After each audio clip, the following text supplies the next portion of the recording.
आज मेरी गुफ्तगू जहेज़ पर होगी। सरकार दो जहां सल्लल्लाहु अलैहि वसल्लम ने इरशाद फरमाया कि ऐ लोगों, जो तुम में से साफ सुथरा होकर अल्लाह की इबादत करना चाहे वो किसी नेक पाकीज़ा खातून से निकाह कर ले। मेरे आका सल्लल्लाहु अलैहि वसल्लम ने इरशाद फरमाया कि ऐ लोगों, निकाह को आसान करो। मगर आज हमने उसका बरअक्स, उसका अपोजिट करके रख दिया है। हमने निकाह को मुश्किल नहीं बल्कि बहुत ज़्यादा मुश्किल बना दिया है। अब कितना मुश्किल बना दिया, अगर इसका जवाब चाहते हो तो किसी गरीब लड़की के बाप से सवाल करना, उसका जवाब सुनकर आपका वजूद कांप जाएगा। जब किसी अमीर लड़की की शादी होती है तो उस जहेज के सारे सामान को घर के बाहर रख दिया जाता है नुमाइश के लिए। शहर की सारी औरतें आ जाती है, आने के बाद सामान को देखती है। उन औरतों में गरीब लड़कियां भी होती है। बेचारी जब ब्रांडेड सामान को देखती है तो अपने बाप के गुर्बत को याद करती है और वो यही सोचती है कि मेरा बाप तो मजदूर ठहरा, मेरे बाप के पास तो बैंक बैलेंस नहीं है, इतना सामान कहाँ से दे पाएगा। और शायद उन्हीं वजहों से उन गरीब लड़कियों को जिन अय्याम को ससुराल में गुजारना चाहिए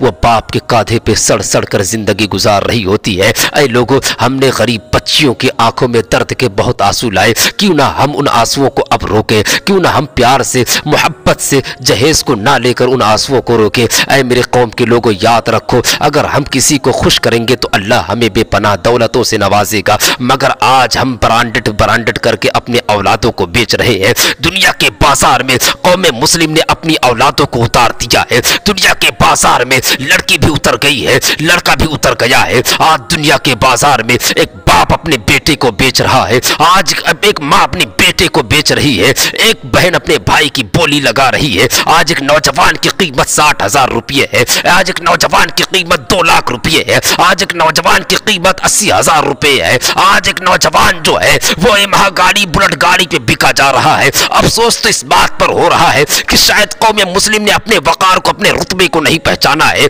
नहीं वरना गुलाम मुस्तफा की कीमत दुनिया की कोई ताकत नहीं लगा सकती है। गुलाम माने मुस्तफा, याद रखो, तुम अनमोल हीरा हो, दुनिया की कोई ताकत, कोई पावर तुम्हें खरीद नहीं सकती है। अगर यकीन ना हो तो आओ तारीख के हवाले से तुम्हें मैं बताऊं कि 72 को लेकर जब करबला की धरती पर हजरत इमाम हुसैन उतरे हैं तो दौलत के जरिए यजीद ने खरीदना चाहा है, सरबत के जरिए, हुकूमत के जरिए खरीदना चाहा है, गवर्नरी के जरिए खरीदना चाहा है। मगर मेरे इमाम ने कदमों से दौलत को ठोकर मारकर यजीद को यह बता दिया कि हमारा सौदा बाजार मुस्तफा में हो चुका है, हम दुनिया के बाजार में बिकने वाले नहीं है। और गुलामाने मुस्तफा जो होता है वो सिक्कों की खनक पर, डॉलर की चमक पर, हीरे जवाहरात के ढेर पर नहीं बिकता है, बल्कि मुस्तफा के नामों से रसालत पर बिका जाता है। मुस्तफा का जो दीवाना होता है वो अज़मत कुरान पर बिकता है। मुस्तफा का जो दीवाना होता है वो नामों से रसालत पर बिकता है। मुस्तफा को जो दीवाना होता है वो इस्लाम पर बिकता है।